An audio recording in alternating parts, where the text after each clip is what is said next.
Hello friends. Class 6 की geography का chapter number 1 the earth in the solar system हमने शुरू किया हुआ है। इसका पहले पार्ट 1 में डिस्कस कर चुकी हूँ, जिसपे हमने ये सब कुछ डिस्कस कर लिया है। अब हम करेंगे द अर्थ से शुरू। ये पार्ट 2 है इस चैप्टर का। तो फर्स्ट पार्ट भी आप प्ले लिस्ट में जाकर वो भी देख सकते हो, अगर आपने वो नहीं देखा तो। शुरू करते हैं द अर्थ। अर्थ के बारे में पढ़ेंगे। ये जो सोलर सिस्टम है, सोलर सिस्टम में हमने अब देखा था ना कि 8 प्लैनेट्स होती हैं। 8 प्लैनेट्स होती हैं और जो अर्थ है हमारी, जिस पे हम रहते हैं, ये 3rd नियरेस्ट प्लैनेट है सन में, यानी कि तीसरे नंबर पे आता है।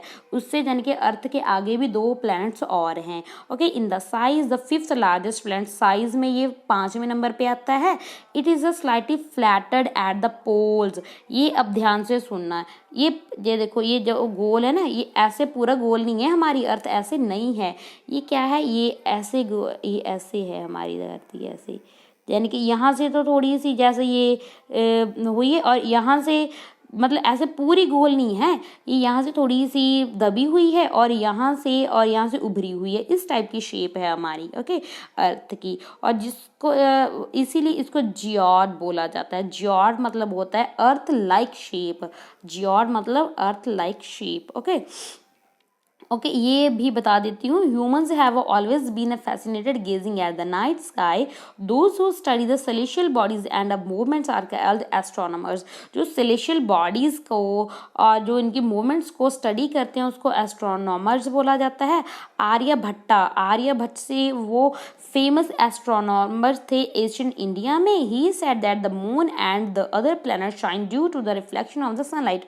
आर्यभट्टा ने ही बोला था कि जो प्लैनेट्स हैं और जो मून है वो इसीलिए शाइन करते हैं, सनलाइट की वजह से ही वो शाइन करते हैं। Today astronomers all over the world are busy exploring the universe. Universe बहुत बड़ा है, जो और भी आज के मॉडर्न टाइम में जितने भी एस्ट्रोनॉमर्स हैं वो क्या जी, इसको स्टडी करने में, न्यू जो बातें निकालने में, एक्सप्लोर करने में बिजी हैं। ओके, कंडीशन, यहाँ पे हम अर्थ की बात कर रहे हैं।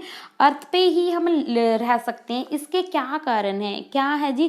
क्योंकि जो हमारी अर्थ है वो ना तो ज़्यादा ठंडी है, ना ही ये ज़्यादा गर्म है। यहाँ पे वाटर भी अवेलेबल है और अपना एयर भी अवेलेबल है, और भी जो हमारे सर्वाइव के लिए जितने भी एसेंशियल ऑक्सीजन है वगैरह, वो गैस भी हमें मिल जाती है। इसलिए एक यूनिक प्लैनेट है अर्थ में, जहाँ पे हमें लाइफ मिलती है। From the outer space the earth appears blue. अगर हम बाहर यूनिवर्स में से किसी और प्लेनेट में से देखें तो अर्थ को ये ब्लू प्लेनेट दिखता है। क्यों? क्योंकि जो हमारा सरफेस है अर्थ का वो ज़्यादातर पानी के साथ कवर्ड है, इसीलिए इसको ब्लू प्लेनेट भी बोला जाता है। अब हम देखते हैं लाइट ट्रेवल। लाइट है ना, जो light travel at the speed. जो लाइट है वो बहुत स्पीड से आती है, जैसे 3 लाख किलोमीटर पर सेकंड। एक सेकंड में वो 3 लाख किलोमीटर वो इतना डिस्टेंस कवर करके आ जाती है। इसीलिए जो सन है इतनी दूर है हमारा, हमने देखा था ना कितनी दूर है हमारा अर्थ से। वो हमारा जो 15 मिलियन है ना किलोमीटर दूर है, वो हमारा सूरज की रोशनी हमारे अर्थ पे पहुंचने में 8 मिनट लग जाते हैं। ओके, 8 मिनट्स लग जाती हैं। अब हम पढ़ेंगे मून के बारे में। ये क्या है जी? ये एक सैटेलाइट है। ये क्या, that is the moon.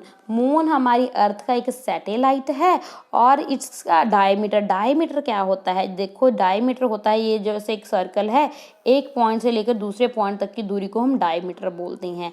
Is only 1 equator that of the earth. ये 1 क्वार्टर, सॉरी, देखो जी, ये इतनी सी है। अगर हम इसके 4 हिस्से करें ना हमारी धरती के, जितना हमारा ये है ना 4 हिस्सा, यानी कि इतना, ये एक हिस्सा, एक क्वार्टर जितना हिस्से का में इसका डायमीटर है, यानी कि इतना है ये हमारा moon. Okay, it appears so big. ये हमें बिग दिखता है मगर बहुत बड़ा दिखता है।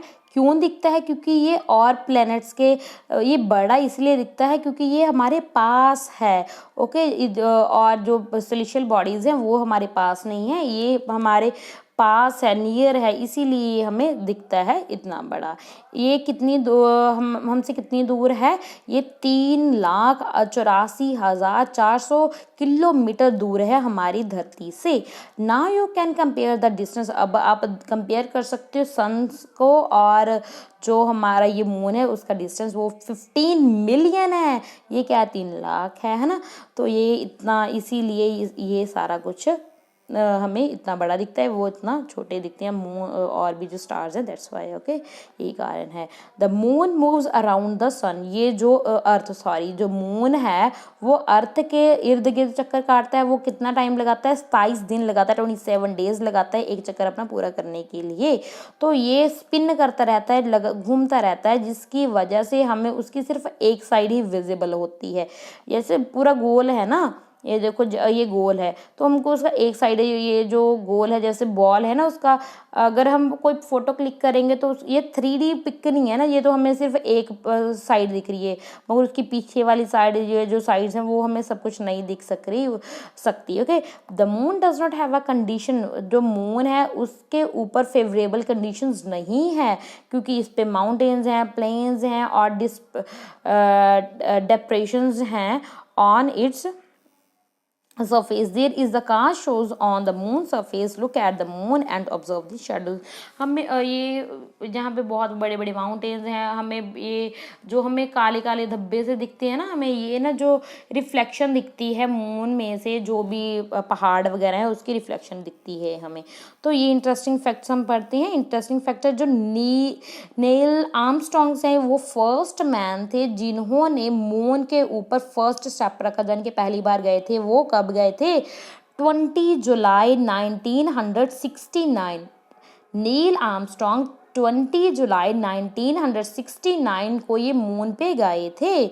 ओके, सैटेलाइट क्या होता है? सैटेलाइट एक सोल्यूशन बॉडी होती है जो किसी प्लैनेट के इर्द गिर्द घूमती है, in the same way as a planet move around the sun. तो मैंने पहले भी आपको समझाया था कि सैटेलाइट्स प्लैनेट के इर्द गिर्द घूमती है। अर्थ हमारा प्लैनेट है। प्लैनेट क्या होता है? जो एक किसी स्टार के इर्द गिर्द घूमता है। स्टार क्या है? सन स्टार है। सन के इर्द गिर्द घूमती है हमारी धरती, इसलिए वो प्लैनेट है। प्लैनेट के इर्द गिर्द घूमता है मून, तो इसलिए जो मून है वो एक सैटेलाइट है। सैटेलाइट ये तो हमारा नेचुरल सैटेलाइट है। ओके, ह्यूमन मेड सैटेलाइट्स भी होती हैं, जिसको हम आर्टिफिशियल बॉडीज, उसको आर्टिफिशियल सैटेलाइट भी बोल सकते हैं। It is designed by scientist. जो साइंटिस्ट है वो इसको बनाते हैं। वो इसलिए बनाते हैं ताकि वो जो यूनिवर्स की इंफॉर्मेशन है वो सब कुछ ले सके, उसके साथ जाने के, और जो कोई उधर गया हुआ है उससे वो सारे कम्युनिकेट कर सके। वो इसीलिए क्या है, जिस ह्यूमन मेड सैटेलाइट्स भी बनाई जा रही हैं। Some of the Indian satellites की बात करें, वो हैं INSAT, INSAT INSAT, IRS and EDUSAT. ये हमारी इंडियन सैटेलाइट्स हैं जो हमारे इंडियन साइंटिस्ट ने बनाई हैं। अब हम बात करेंगे एस्ट्रॉइड्स की। एस्ट्रॉइड्स की अगर बात करें, apart from the stars and planets and the satellites, ये एक स्टार्स का ही पार्ट है, जो प्लैनेट्स एंड सैटेलाइट्स का इसका ही पार्ट है। There are the numerous tiny bodies, छोटी छोटी बॉडीज होती हैं जो सन के इर्द गिर्द घूमती हैं।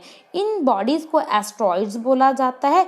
ये क्या जी, कहाँ पे हैं ये जो बॉडीज़ हैं ये कहाँ पे हैं?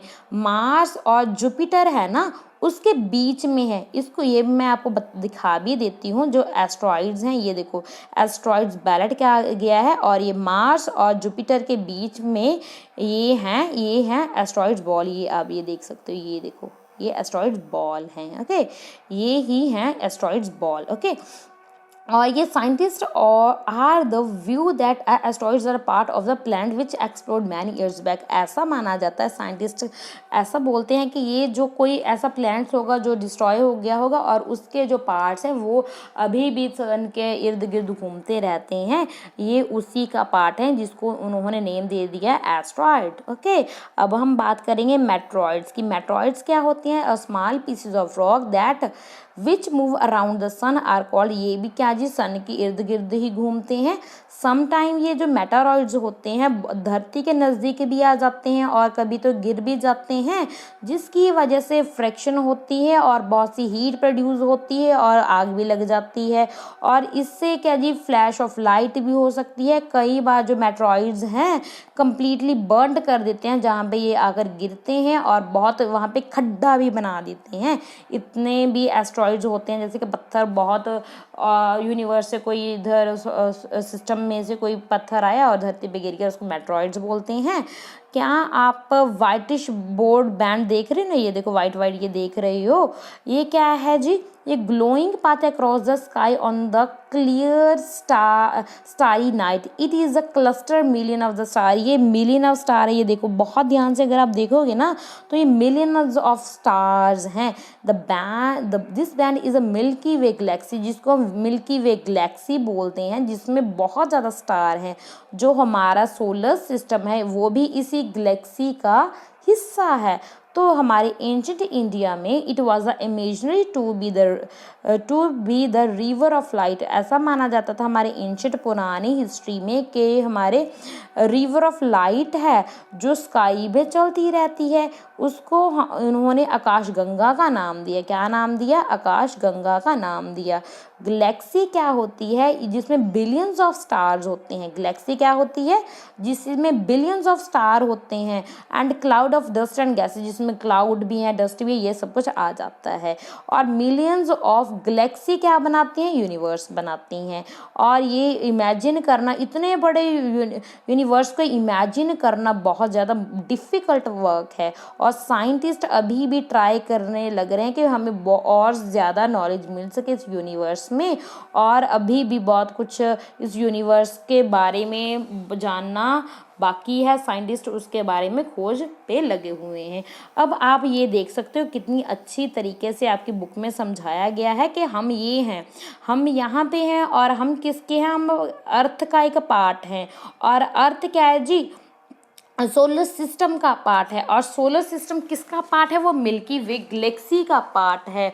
और मिल्की वे गैलेक्सी किसका पार्ट है? The universe. यानी कि यूनिवर्स बहुत बड़ा है, यूनिवर्स बहुत बड़ा है और यूनिवर्स को ही स्टडी कर रहे हैं और इसके बारे में इंफॉर्मेशन गैदर कर रहे हैं साइंटिस्ट। आई होप ये हमारा जो चैप्टर है अब हम कंप्लीट हो गया है, हमने कंप्लीट कर दिया है। कुछ भी आपका कोई डाउट नहीं रहा होगा तो मिलते हैं नेक्स्ट चैप्टर की, देखेंगे उसको अच्छे से नेक्स्ट चैप्टर को। तो तब तक के लिए bye bye, good bye, God bless you.